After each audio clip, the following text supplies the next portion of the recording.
Report has come out today that the Raptors are actively pursuing trade talks and they are looking for astronomical returns for their players. So we'll discuss that report in this video, as well as Nick Nurse in the front office being aligned on the team's direction. We had Scottie Barnes unfollow Fred VanVleet on Instagram. We have a Zach LaVine trade update and a whole bunch more to cover in this video. So without further ado, let's jump in the first topic of discussion. The first thing we're taking a look at is the Raptors actively discussing trades and want massive returns. Now, we've covered all of the reports that have come out surrounding the Toronto Raptors trade situations in recent weeks, and a common theme has been that the Raptors, they want a big package coming back to Toronto if they're going to be giving up any of their key players, any of their major pieces. And we had while that's been speculative, while we've sort of said, and all reports have sort of indicated, it's going to be mid-January once we figure out what direction this team is going to go into. After the multitude of losses, all of the L's we've been piling up as of late, whether they're close games or whether they're blowouts,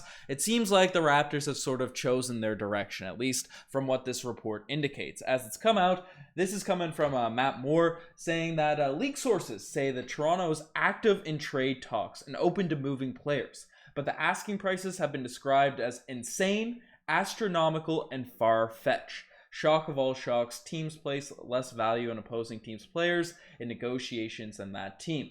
This is an essential problem for the Raptors, however. Their players are too good to part with anything short of a significant return, but not good enough together to contend. Their inability to bolster the bench and the draft has left them slowly sinking below the surface of the waves. Last summer, the asking price was for OG Anunoby was a top 10 pick.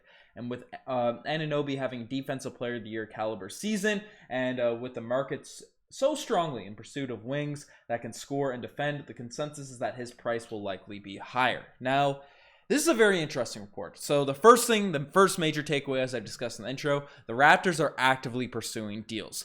Most of the reports, coming out in December and stuff, while there was some chatter, while there were some discussions specifically regarding the Jakob Poeltl stuff and the Golden State Warriors, most of the reports indicated that it was mid-January that the Raptors feel like they'd had enough time to analyze this current roster makeup, this current roster construction, especially with all of the injuries we sustained early parts of the season, right? It's around this timeline that deals would potentially go down. And now it seems like the Raptors have started their talks. Now, in our video yesterday, we discussed how most league executives see the Toronto Raptors as the first domino that could potentially fall come this trade deadline. They're the first team that are going to make major moves, and that means we sort of have the power to sort of shape the market and try and get the best possible deal for us. We're not going to be waiting on other teams to make deals, even though Boston just sent away a minor package today, so I guess we didn't technically start all the trade drama happening. But in terms of big pieces, we are on that front. And the encouraging thing about this report as well is we're not looking to get finessed. Masai Ujiri has notoriously, when he's in trade negotiations, he's looking for massive returns. It's not just with his New York Knicks deals. I mean, when he's discussing trades for Kyle Lowry back in the year in the Tampa Tank season, he was asking from the Philadelphia 76ers, Tyrese Maxey, Matisse Thybulle, and 2 first-round picks.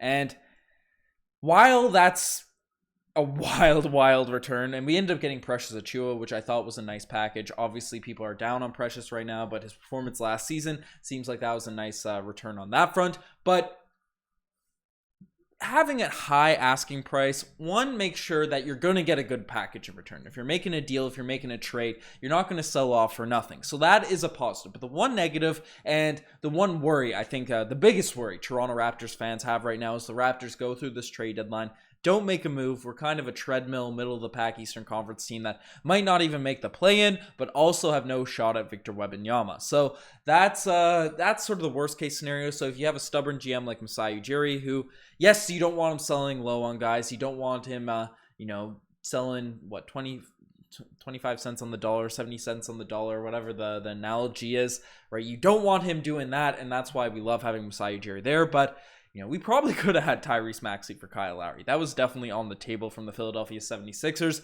back in that 2019 season. And sometimes stubbornness, looking for extra picks, looking for this, that, and whatever, it can lead you to miss out on some good deals. So we'll see what ends up happening on that front. But it does seem like trades will end up going down given this report and this next one. As Nick Nurse spoke on how the front office is aligned. Nick Nurse and the front office are aligned on the Raptors' direction. Now, one big thing, especially with a coach like Nick Nurse, who has a tendency to overplay starters in hopes of winning games, which he did last season to pretty successfully, to a pretty successful result as the Toronto Raptors, with this pretty well the exact same roster right now, right, drag this team to a 5th seed in the Eastern Conference last year, and had us all hyped about this season, while right now, especially given our bench and the inconsistency of some of our younger guys, right, we certainly exceeded expectations. We pushed the timeline on that rebuild probably a little bit too much following last season. And when you have a coach like that, sometimes they can butt heads with the front office in terms of,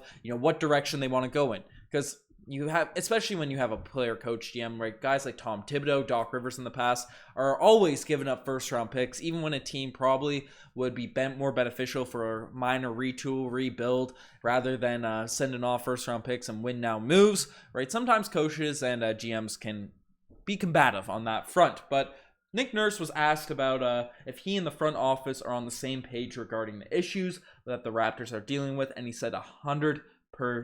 So, Nick Nurse has been coming out with just blunt statements in the media right now. He's not happy with what's going on, but the fact that him and the front office are currently aligned, and given the previous report, given everything we indicated, it seems like the Raptors are going to be sellers, and Nick Nurse being bought into that, especially once it happens, hopefully means we'll see some more development for our younger guys, and we'll properly execute a rebuild, a retool. But we'll see what ends up happening come the trade deadline. Nothing's a sure thing until we actually see it go down.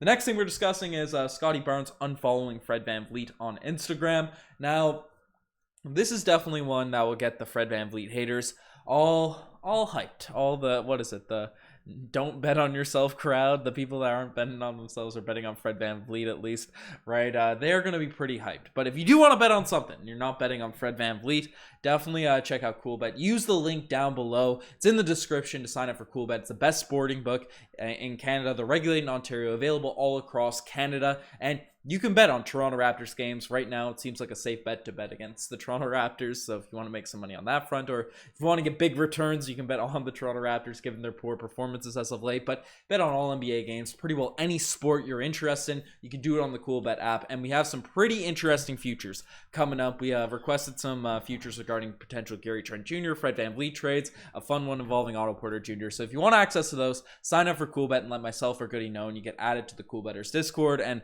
we'll chat up what you guys are interested in betting in if you're interested in that stuff. But Fred VanVleet, right? People are not betting on him right now, and Scottie Barnes doesn't seem to be doing that either. As he, I don't have a screenshot for it here on the video, but he unfollowed Fred VanVleet on Instagram, and people did some investigating, some Instagram investigators, and they saw that Scottie Barnes was always commenting and liking Fred VanVleet posts prior, mid-December and earlier, but now, while he still follows guys like Pascal Siakam, Gary Trent Jr., other people around the Toronto Raptors, even the superfan, right? Scottie Barnes is following Raptors players. He's not following Fred VanVleet. And, these petty things, these minor things, you read into them a little bit too much. Obviously, you have to take them all with a grain of salt. But, individually, it means nothing. But when you see the body language that Scottie Barnes, Gary Trent Jr. have had out there on the court, when you see all the minor things sort of build up the patterns, that's when you can sort of start reacting to stuff. So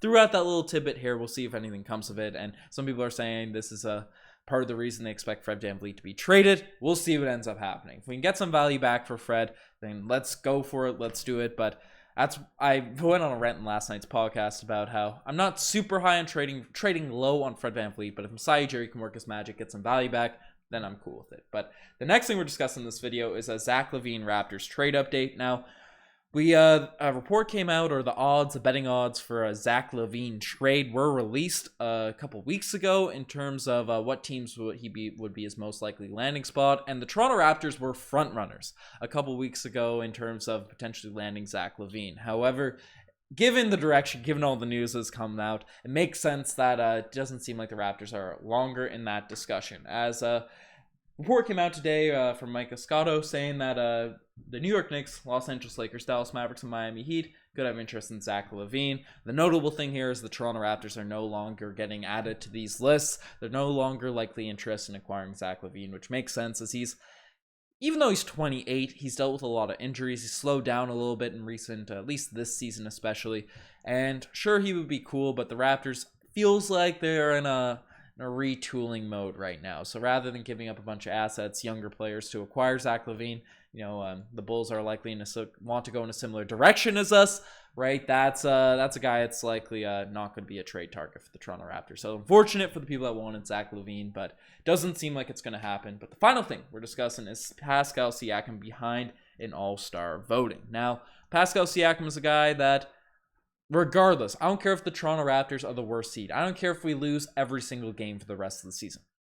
Pascal Siakam better be an all-star this year. I mean, if you look at his stats, they are insane this season. 26 points per game, 8 rebounds, 7 assists, remarkably efficient from the field, 48%, and then 34% from behind the three-point line. He's playing strong defense, and he's literally doing everything he can to drag this Raptors bunch to wins. And if he doesn't make the All-Star team, regardless of if it's a starter or not, if you look at the voting right now, he's currently behind Jimmy Butler, Jason Tatum, Joel Embiid, Giannis, and Kevin Durant in terms of votes.